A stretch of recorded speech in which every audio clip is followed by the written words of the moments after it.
আমরা মনে হয় দ্বিতীয় শহীদ রাষ্ট্রপতি জিয়া রহমান পেয়েছি। আপনাকে অনেক অনেক ধন্যবাদ। আমি সেই সঙ্গে ধন্যবাদ জানাই এবং স্মরণ করি আমাদের মাননীয় প্রধানমন্ত্রী, যিনি দুটি দেশ মালয়েশিয়া এবং চায়না থেকে সফর করে আসলেন এবং সেই সফরের বিস্তারিত হয়তো তিনি বলবেন।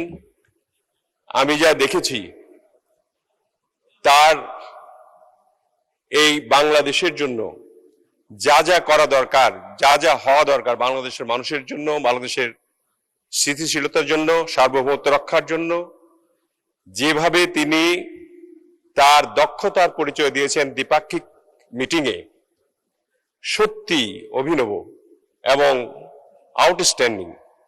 চিন্তাই করা যায় না যে এরকম আমরা মনে হয় দ্বিতীয় শহীদ রাষ্ট্রপতি জিয়া রহমান পেয়েছি, এরকম একটা বিষয় এখানে পরিলক্ষিত হয়েছে।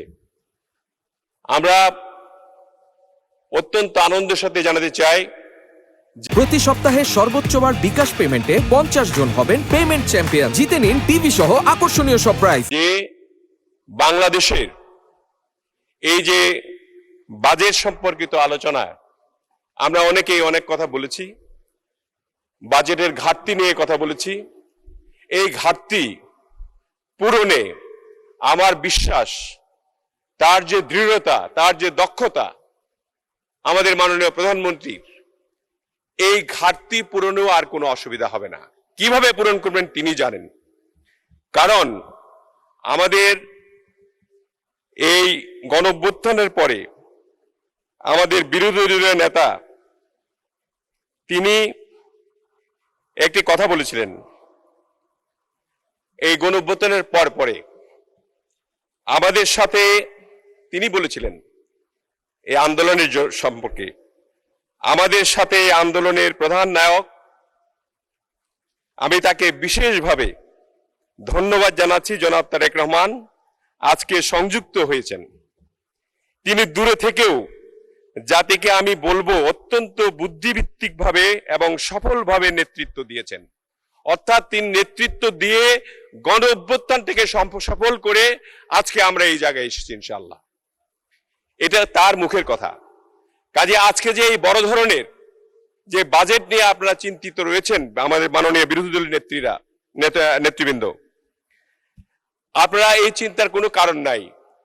এই 9,38,000 কোটি যে বাজেট, এই বাজেট এটা তো ইনশাল্লাহ সম্পূর্ণ পূরণ হবে। এটা হলো জিওবির টাকার একটা বাজেট, গভর্নমেন্টের টাকা। এই টাকা এটা আয় ব্যয়ের সঙ্গে একটা হিসাব করে করা হয়, কিন্তু এর পরেও কিন্তু প্রচুর উন্নয়ন হবে দেশে।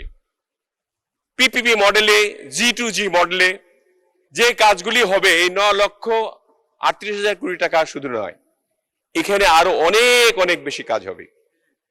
কাজেই এই 9,38,000 কোটি টাকা নিয়ে যে অবস্থা, যে বিরাট বাজেট, অবশ্যই আমাদের এই সরকারের আমলে, জনাব তারেক রহমানের সরকারের এটা প্রথম বাজেট। এই বাজেটে আপনার 9 লক্ষ সর্বোচ্চ বাজেট দেওয়া হয়েছে এবং এটা প্রথম বাজেট। আরো 4টি বাজেট কিন্তু রয়েছে বাংলাদেশে। মাননীয় স্পিকার, আমি প্রথমে আমি বলা উচিত ছিল প্রধানমন্ত্রী জনাব তারেক রহমান এবং মাননীয় অর্থমন্ত্রী জনাব আমির খসরু মোহাম্মদ চৌধুরীকে আন্তরিক ধন্যবাদ এবং অভিনন্দন জানাই। তাদের দূরদর্শী নেতৃত্বে এই প্রণীত বাজেট বাংলাদেশের অর্থনৈতিক পুনর্গঠন, জনকল্যাণ, কর্মসংস্থান সৃষ্টি এবং বিনিয়োগ বৃদ্ধির একটি বাস্তবমুখী পরিকল্পনা। বর্তমান বৈশ্বিক অর্থনৈতিক চ্যালেঞ্জ, মূল্যস্ফীতি, আন্তর্জাতিক বাজারে অনিশ্চয়তা এবং অর্থনৈতিক পুনরুদ্ধারের বাস্তবতার মধ্যেও সরকার একটি ভারসাম্যপূর্ণ, দায়িত্বশীল এবং জনবান্ধব বাজেট উপস্থাপন করেছেন। এই বাজেট শুধু আয় ব্যয়ের হিসাব নয়, এটি একটি উন্নত, আধুনিক ও আত্মনির্ভরশীল বাংলাদেশ গড়ার বাজেট।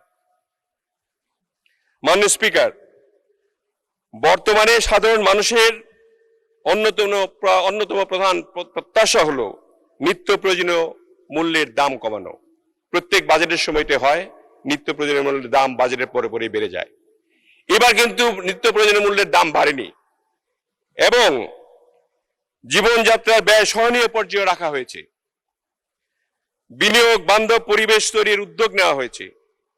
আমি বিশেষভাবে লক্ষ্য করেছি প্রযুক্তি, নবায়নযোগ্য জ্বালানি, কৃষি এবং কিছু উৎপাদনমুখী খাতে কর ও শুল্ক সুবিধা প্রদানের উদ্যোগ নেওয়া হয়েছে, যা শিল্পায়ন ও কর্মসংস্থান বৃদ্ধিতে ইতিবাচক ভূমিকা রাখবে। বিশেষ করে সৌর বিদ্যুৎ ও নবায়নযোগ্য জ্বালানি বিদ্যুৎ খাতে প্রদত্ত সুবিধা দেশের জ্বালানি নিরাপত্তার টেকসই উন্নয়নের জন্য অত্যন্ত গুরুত্বপূর্ণ। মাননীয় স্পিকার, বাংলাদেশের সবচেয়ে বড় শক্তি হলো আমাদের তরুণ জনগোষ্ঠী। এই বাজেটে কর্মসংস্থান সৃষ্টি, দক্ষতা উন্নয়ন, উদ্যোক্তা তৈরি এবং বেসরকারি খাতের বিকাশের উপর বিশেষ গুরুত্ব দেওয়া হয়েছে। শিল্পায়ন, বিনিয়োগ বৃদ্ধি এবং নতুন ব্যবসার সুযোগ সৃষ্টি করা একটি ব্যবস্থা রাখা হয়েছে। সামাজিক নিরাপত্তার জন্য একটি কল্যাণমূলক রাষ্ট্রের দায়িত্বে পরিণত করার জন্য সমাজের সকল মানুষের কাছে যাতে সবকিছু পৌঁছে যায় সেভাবেই তিনি এই বাজেটটি করেছেন। এই জন্য এই বাজেটে সামাজিক নিরাপত্তা কার্যক্রমকে গুরুত্ব দেওয়া হয়েছে, যাতে দেশের অসহায়, সুবিধা বঞ্চিত ও পিছিয়ে থাকা জনগোষ্ঠীর সরকারের সহায়তা পায় এবং উন্নয়নের মূল ধারায় যুক্ত হতে পারে। এই জন্যই ফ্যামিলি কার্ড, কৃষক কার্ড এবং আমাদের যে এই 2000 কিলোমিটার খাল কাটার যে ব্যবস্থা সেই করা হবে। 20,000 কিলোমিটার আমাদের 5 বছরে খাল কাটার যে ব্যবস্থা আছে সেটা করা হবে। মাননীয় স্পিকার, সময় তো একদমই নাই। আমি জামালপুরের আমার দেওয়ানগঞ্জের এলাকা, যে এখানে উন্নয়নের দরকার, দেওয়ানগঞ্জ বক্সিগঞ্জের মানুষ আমাকে নির্বাচিত করে এখানে পাঠিয়েছে। সে আপনিও জানেন কামালপুর, রৌমারী, রাজীবপুর এই সমস্ত এলাকায় আপনার কি অবহেলিত মানুষজন বসবাস করে। তাদের জন্য সেখানে গত সরকার যদিও তারা টাকা মারার জন্য এই ফিজিবিলিটি স্টাডি করেছিল, সেই ফিজিবিলিটি স্টাডিতে সেখানে বালাসী এবং বাহাদুরাবাদ ঘাটে একটি দ্বিতীয় যমুনা সেতু করার জন্য অনেক টাকা খরচ করে রেখেছে। টাকা মেরেও যে ফিজিবিলিটি স্টাডি করা আছে সেই স্টাডির উপরে একটু বিবেচনা করে আপনার উত্তরাঞ্চলের মানুষের উন্নয়ন ঘটানোর জন্য, যাতে করে যদিও বাজেট এটা নাই, পিপিপি মডেলেও করা যেতে পারে। সেই জন্য আমি মাননীয় অর্থমন্ত্রীকে অনুরোধ করব বালাসী এবং বাহাদুরাবাদ ঘাটের যমুনা সেতুটি যাতে হয়।